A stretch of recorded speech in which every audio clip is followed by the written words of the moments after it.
when we say food, we are talking about the material with which we build this body. Right now, physically, what we consider as ourselves is essentially a heap of food that we've eaten. So how can we not pay attention to this? Because it is the building material with which we are building this body, and when we build something, we must know towards what purpose we are building it. If you want to build this building, however wonderful the design is, still the material that goes into it makes the difference. So the design may be great, but what kind of material we actually structure this body with makes a whole world of difference. Right now, largely in every culture, people are eating the way they are eating because our fathers and mothers ate that way, our grandfathers and grandmothers ate that way, and it goes back. We need to understand, when they ate that way, they did not have options. Food was about survival. They ate what was locally available, and what they ate on that day became the next day's culture. But today we have come to a place where wherever you are in the world, you're in Doha but you're eating fruit and fresh vegetable which I'm sure 100 years ago nobody ever tasted. So now we have choices. It is time to consider what is it that should go into our system. First of all, what is objective? In the yogic culture, we have this, if you want to be a menial laborer, you want to work 10, 12 hours a day physically, you must eat one way. You want to be an athlete, you want to eat another way. You want to be a warrior, you must eat another way. You want to use your brain, you must eat another way. You want to be loving and nice, you must eat another way. Like this, for different objectives, we eat differently. So bringing a little bit of awareness about this, whatever I say now is not hard and fast do's and don'ts. This is about conducting our life more consciously. Every aspect of our life, whatever we do, if we simply move our hand like this unconsciously, it moves one way. If you move this consciously, it moves another way. If you simply throw words out, it happens one way. If you throw these words out consciously, it happens another way. Similarly, if you simply throw food, it happens one way. If you consciously take it in, it happens another way. So the idea is to bring awareness and consciousness to every aspect of life, including the food, which is an important part. Food may not be, for many people, a deciding factor because their life may not be so precise in requirement, but definitely plays a significant role. For example, taking myself as an example, the level of activity that happens in our day-to-day life, we are 7 days of the week, 365 days working, 20 hours a day at least. For almost 25 years, I managed with only 2.5 hours of average sleep per night. Now I'm getting little lazy and I'm stretching it to 4 hours or sometimes a little more. The choice is this: do you want to live? Have we come here to live and experience life, or are we here to somehow avoid life and die one day? If you're sleeping 8 to 10 hours a day in 24 hours, that means you're effectively sleeping away 45 to 50% of your life. So whether instead of if you live for 100 years, you're actually awake only for 50 years of your life, which is a sheer waste of life. So this must be very clear. Are we here to experience and know the vibrance of life in its fullest depth and dimension, or are we here to somehow pass it and be done with it? So only if you are concerned about making life happen at its highest possible level, then what you consume becomes an important part of this. There are many ways to look at this in this brief amount of time that we have. It could lead to confusions if I go into very sophisticated way of looking at things to come down to something very simple. If you look at any machine, when I say a machine, we have seen, all of you are deeply engrossed in your cell phones, I'm seeing. Whether you take a cell phone as a simple machine, it's not simple for you. Or you take a car or a computer, whatever, all of it needs some kind of energy to perform. Let's take a car as an example. Suppose you take a petrol-driven car and put diesel into it, it may still manage a little bit, but it will not function at its optimum. In this way, if you look at it, this machine, the human mechanism, is the gadget on the planet. It is the highest and the most sophisticated machine on the planet that we have known. Any number of machines are there, but nothing comparable to this one. This is the most sophisticated machine. We're still not able to figure out a single molecule of DNA as to how it functions. With all our brain, we still can't figure it. That's how complex and sophisticated it is. When you have such a machine, how you conduct it becomes very, very important. It is so subtle, the very way you sit and stand affects the way it functions. Shall we do a little experiment with you? Hello? Shall we do a little experiment with you? If you're willing to sit up with your spine erect, you keep all the five fingers together, that means you must keep your phone down. If you keep your five fingers together and place it upon your thigh, gently placed, do not press, gently placed. What we will do is, don't do it right now, look at me. Holding it upon your thigh like this, with your eyes closed, breathe slightly deeper than normal. How you normally breathe, slightly deeper than normal, and notice how the air fills up into your lung. Or in other words, where is the maximum expansion and contraction? Observe this. As you're doing this, I will say switch with your eyes closed without breaking the rhythm of your breathing, just turn it over, and again when I say switch, get back. In these two positions, something very fundamental about your breath will change. I want you to notice what is the change and you must be able to tell me. You will be able to notice this only if your spine is erect, your eyes closed and your mind is focused on your breath. Shall we do this? Please close your eyes.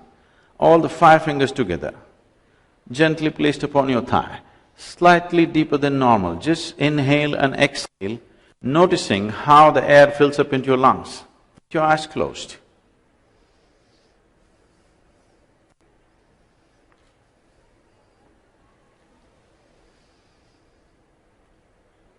Switch, turn your hands over.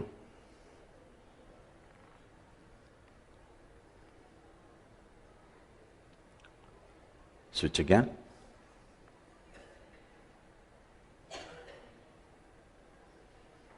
Please open your eyes. Do you notice some change between the two? Can you tell me what's the change?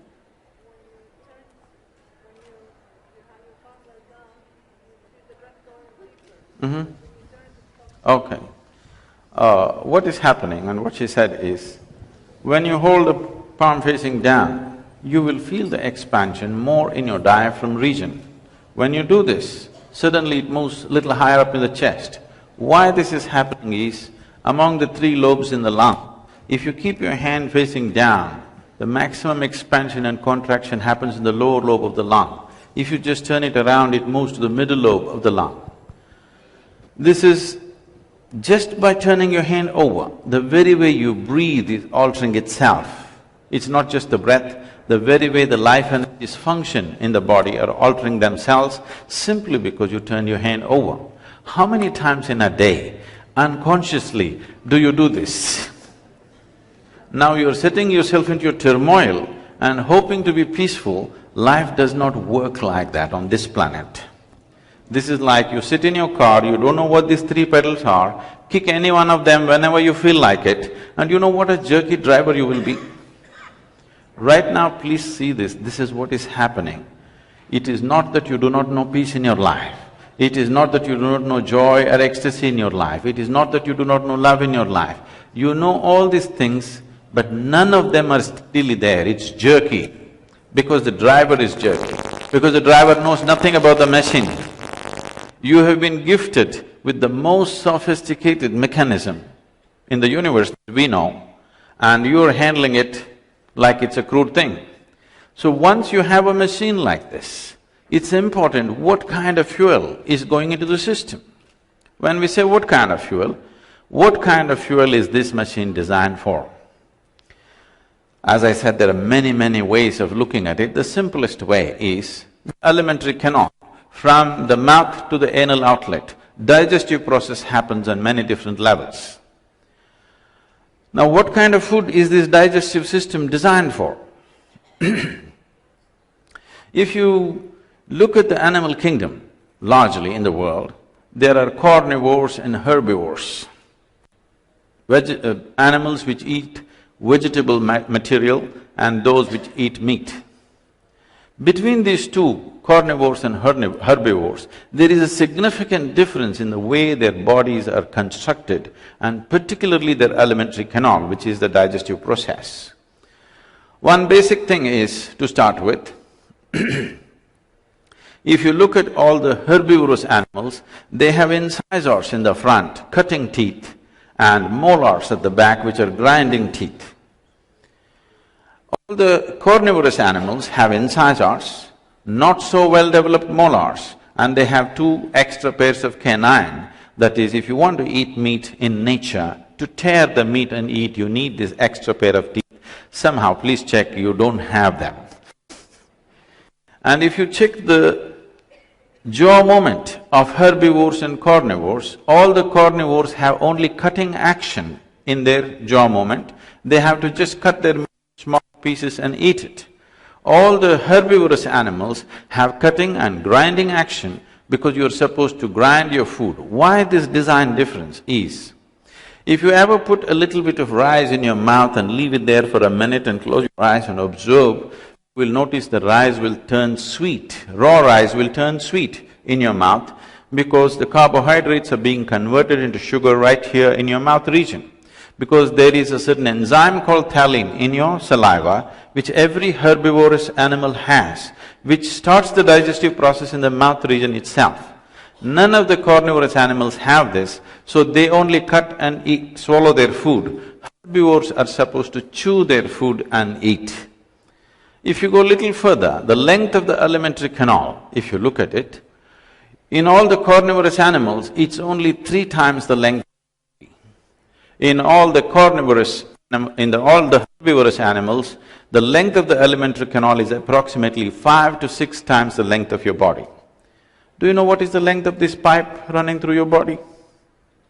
No, there are doctors. I'm sorry? It is anywhere between 24 to 30 feet, which is approximately 5 to 6 times the length of your body.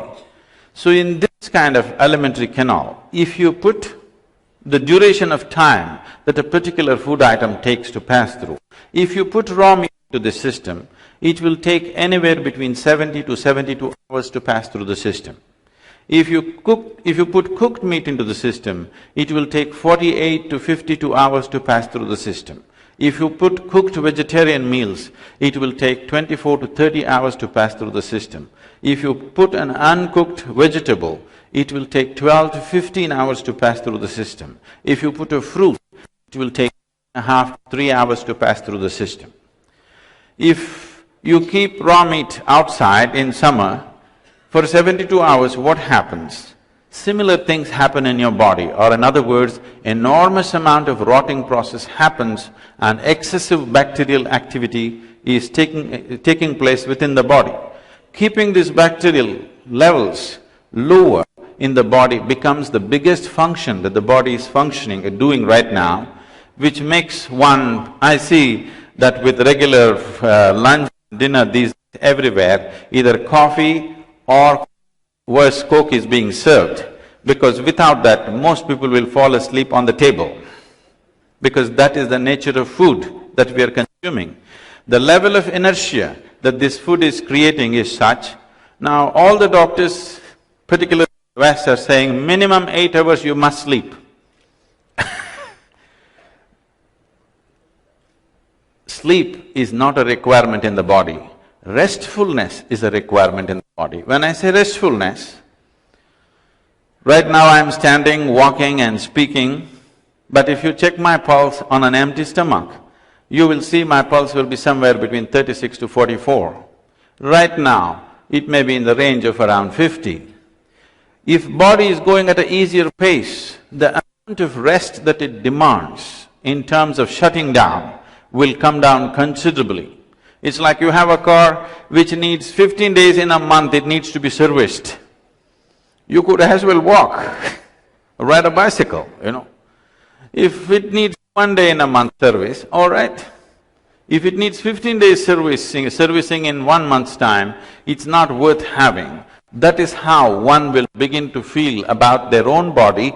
When it needs too much servicing, you wonder why the hell you're here. That thought will very easily come. When the body pulls you down, people will wonder, why am I here, what am I doing? These questions will come.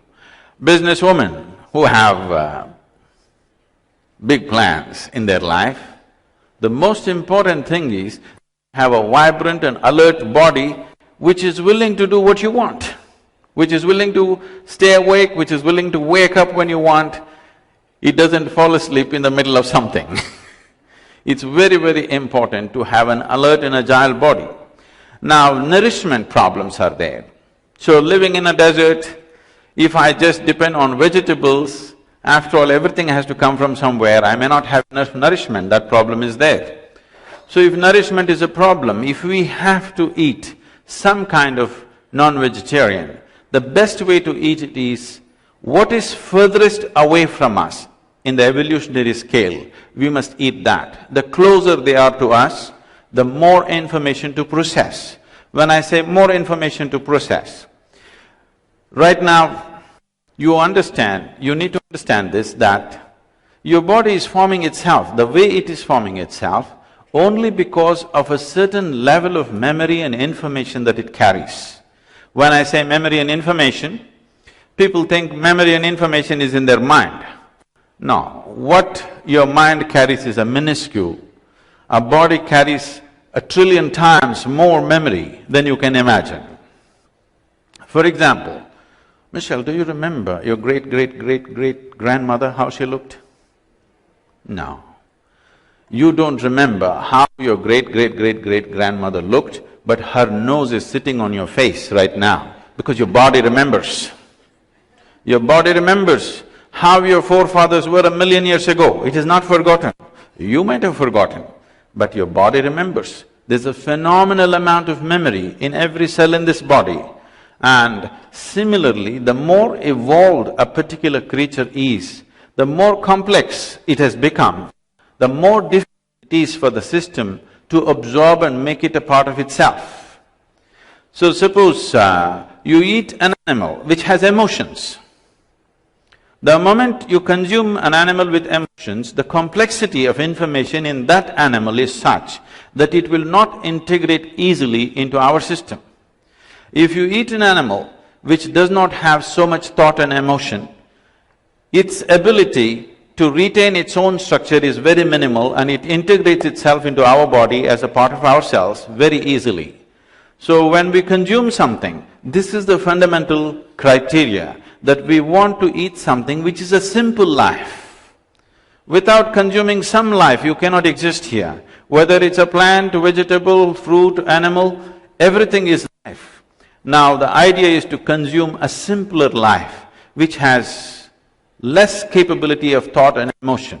The more capability it has, your ability to integrate that will become less, or in other words, the nature of that animal will start manifesting within ourselves in some ways.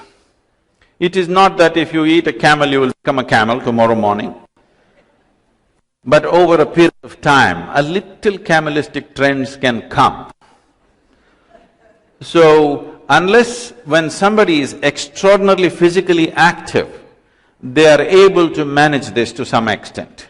As physical activity comes down, how consciously you eat makes a world of difference.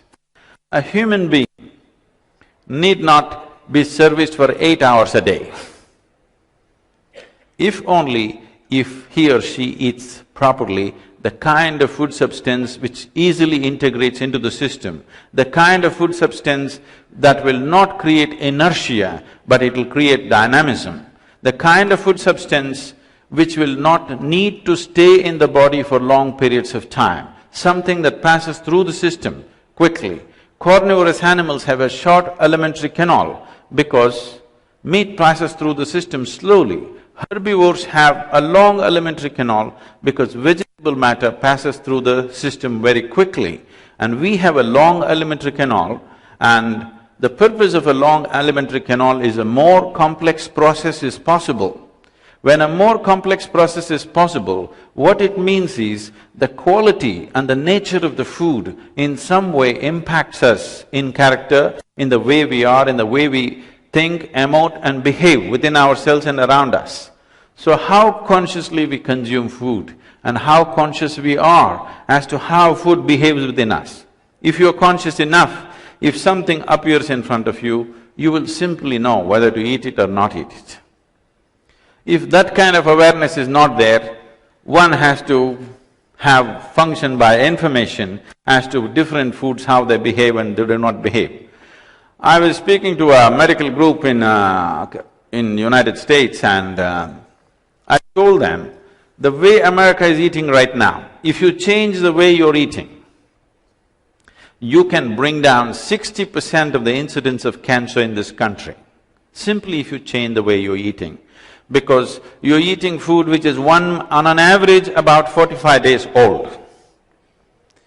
In the yogic culture, if anything is cooked, within 1.5 hours you must consume it. From the stove, straight to the plate, always. I'm sure in this culture also it was like that till recently. So, as you keep the food and it starts deteriorating. If you eat deteriorating food and then you're wondering why your own body cells are working against you, that cannot be helped. We are spending billions of dollars in research for the ailments that we have created. We need to understand this. Every human cell, every cell in this body is essentially programmed for health. But right now, 70% of the ailments on the planet or chronic, or in other words, they're self-created. There are infectious diseases which are an invasion from another organism. That has to be dealt with medicine. All the chronic ailments, whatever it is manufactured from within. Why would our own body manufacture ailment for us? Simply because without understanding the fundamentals of how it functions, and one important part of it is what we consume and how we consume. If we change this one aspect as to what we're consuming and how we consume it, health could be a natural process for most people. I would say 60 to 70% of the population will never get into health if only there's a little more conscious way of eating on this planet. If you have questions, please.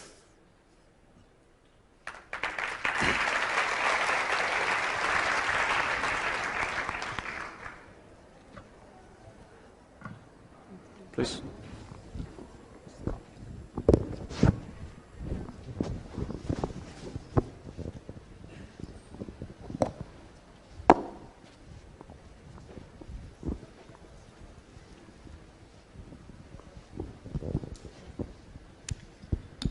Hello. Thank you for a very inspirational speech. I have two problems, chocolate and cigarettes.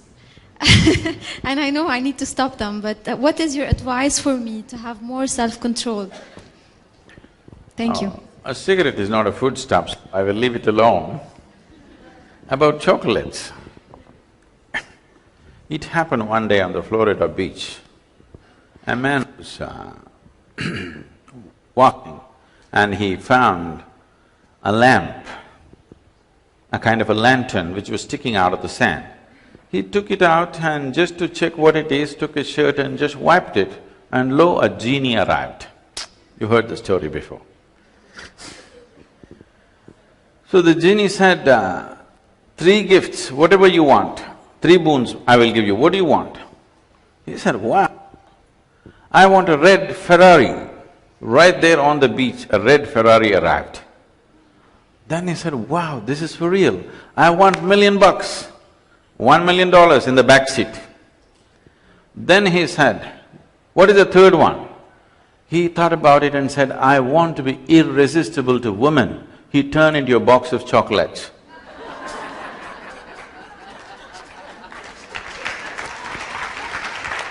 So, when it's something so precious in a women's conference, I won't put chocolate. Chocolate is a very positive thing. The problem with chocolate is you're eating with sugar, okay? If you just eat chocolate, it's a very wonderful thing to eat.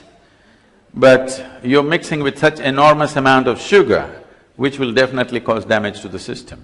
If you can eat it without the sugar, that'll be great. And similarly for the cigarette, without the tobacco, if you smoke it, it would be great.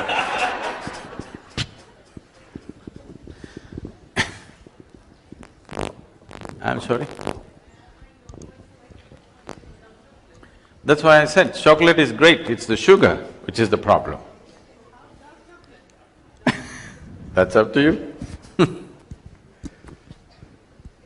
See, we have gotten used to like a cigarette or coffee or whatever, these are nervous stimulants. If you consume a nervous stimulant, it'll pep you up for a certain amount of time and then dump you.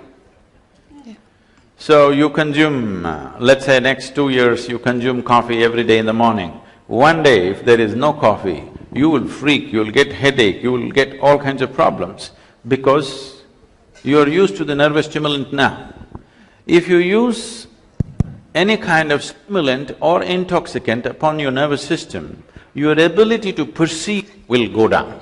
When I say your ability to perceive, see, if I stand here with my eyes closed, if somebody enters this hall, with my eyes closed, I will tell you what kind of person has entered this hall. Oh, is this some yoga? No, even your dog can do it, isn't it? Yes or no?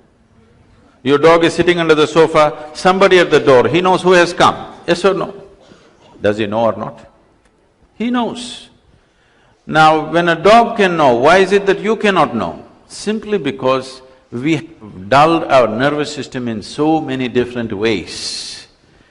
First of all, living in urban centers, our nervous system is dulled by excessive input, the type of food that we eat, stimulants, intoxicants, all these things. If you dull your nervous system, the statement that you're making to life is, I want to dodge life, I want to avoid life, I don't want to experience life. So if that is the thing, if we cut a nerve in your spine, you will not experience anything. Shall we do that? You're trying to do it slowly, I'm talking about doing it more efficiently. Is that what you want to do to yourself? Because only if your nervous system is at its highest level of relaxation and alertness, only then you will know life in its entirety. Otherwise, simply what somebody has told you and taught you, that's all you will know. You will not perceive life the way it is. So, whether you're consuming coffee, cigarette, this, that, if by choice somewhere you're doing something that's up to you, I don't get into those aspects of your life. But if it's compulsively happening in your life, it's time you do something. Things that we created should not rule our lives, isn't it? If you're doing everything by choice, consciously, it's up to you. If they are compelling you to do certain things, it's time you worked on it, it's time you did something about it. Please.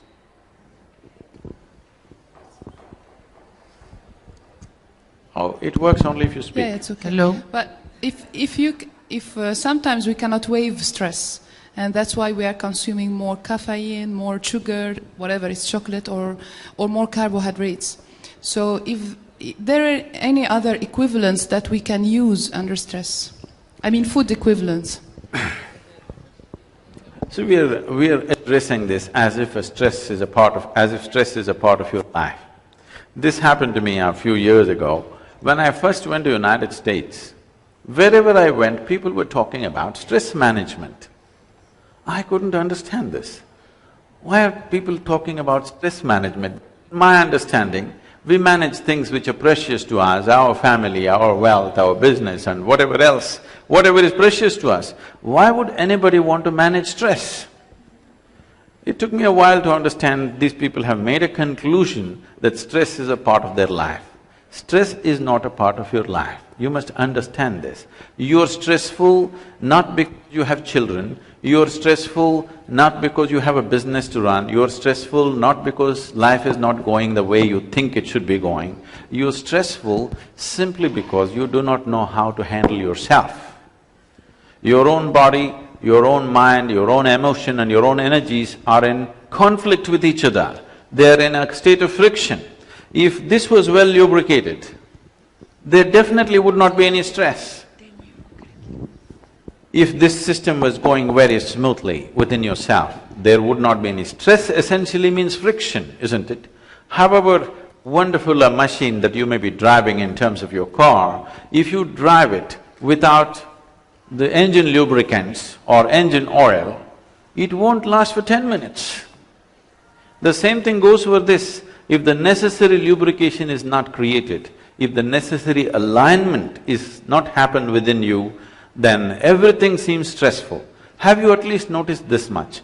What one person thinks is very stressful, another person is dealing with it effortlessly?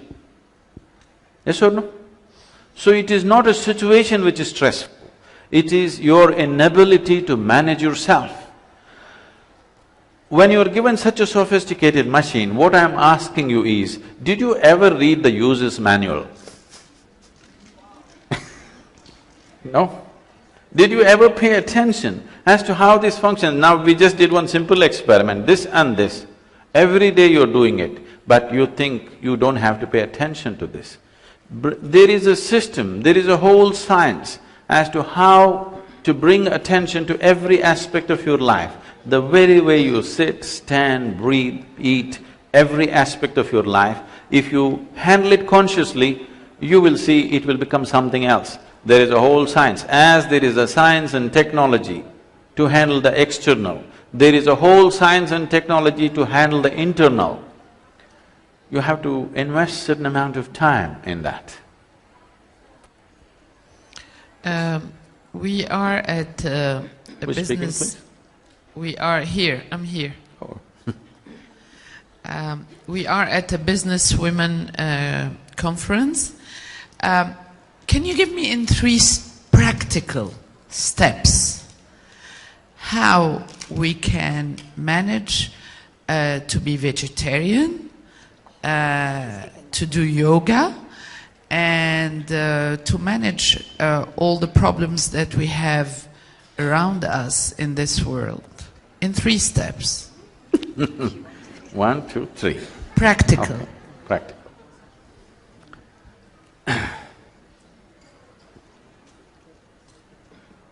If you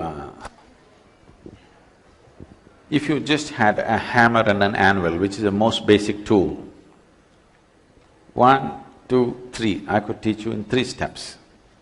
But you have a very complex, sophisticated machine which is capable of incredible things.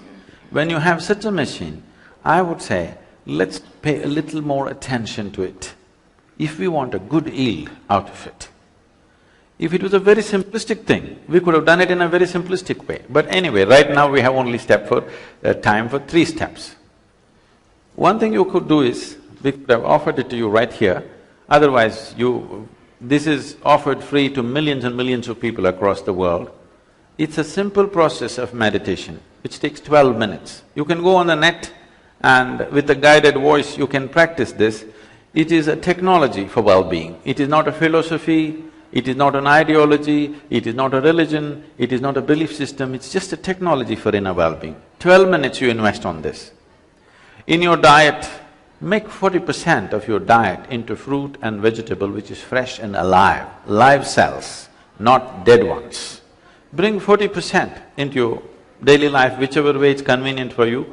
It is best if it's brought as one single meal, as dinner or something. But if that's not possible, just add it somehow.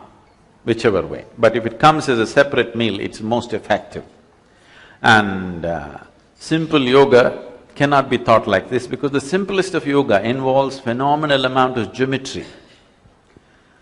Today, yoga is being taught as a fitness mechanism, like they teach aerobics, they're teaching yoga. We would not want to teach something like that because something very profound, if it's taught in a very simplistic way, you will lose the possibility.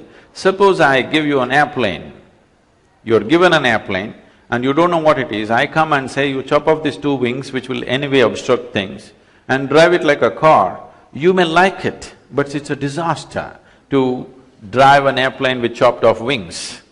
So, the third step would be that you invest 2 or 3 days to learn something very simple.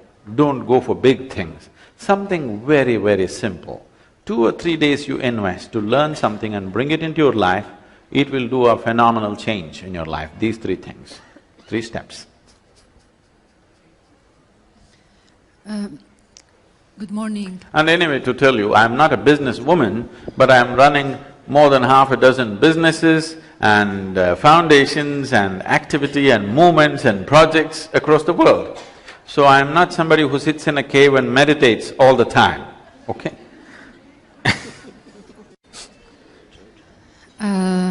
Good morning. Thank you very much for your lovely speech. I'm not a businesswoman. I'm a legal expert for the National Human Rights Committee in Qatar. My name is Hala. Actually, he's a very clever person who invited you to this conference. I'm really very enthusiastic to know your opinion about the concept of business and investment, because most of business in this capitalism world, it's about accumulating money and reinvested and accumulating money and again reinvested and have ambitions. You have said those women who have a very big plans, I can feel that it has been sarcastic with your compassion with people who have running after big achievements and big plans. So does business conflict with enlightenment? Not at all. I don't think… This is the question. At no point was I sarcastic. What I told her yesterday was, she said she has big dreams. Yes. If you have big dreams, the bigger they're better. And if they're very big, you must understand, you will never get to make it happen in a short span of lifespan that a human being has. If your dream is really big. If your dream is so big, if you take one step in that direction, it's a success. Other people may think otherwise, it doesn't matter, but because you have such a large, big, huge dream in your mind, what you do may not manifest today, but you have taken the right step and set into motion a possibility which will happen over a period of time. That was not said in sarcasm, that was said because she was feeling depressed, the things that she wants are not happening. I said, the bigger your dream is, the more it will not be fulfilled, but it's okay. But we have taken a few steps in the direction and that's what makes it happen. Now for us here, as a business conference here, what we need to understand is, there was a time a few hundred years ago when the religious leadership had the maximum influence on the societies in the world. In the last after that, military machines built themselves big and military leaders became the most influential leaders. In the last 100 years, democratically elected leaders have become the most influencing factor on the planet. But in the next 10 to 25 years, you will see that business leaders, economic leaders will be the biggest influence on the planet. But economic or business leaders have come with a tag around their neck, as you were mentioning, that they are vested interests, they're only interested in their profit. So it is a time in history that business leaders have to move from a simple ambition of personal profit to a larger vision of well-being, because such a responsibility is coming their way if they don't want to fail in this responsibility. It's time that business leaders move from simple ambitions that one has to a larger vision of transformation and well-being. Thank you very much.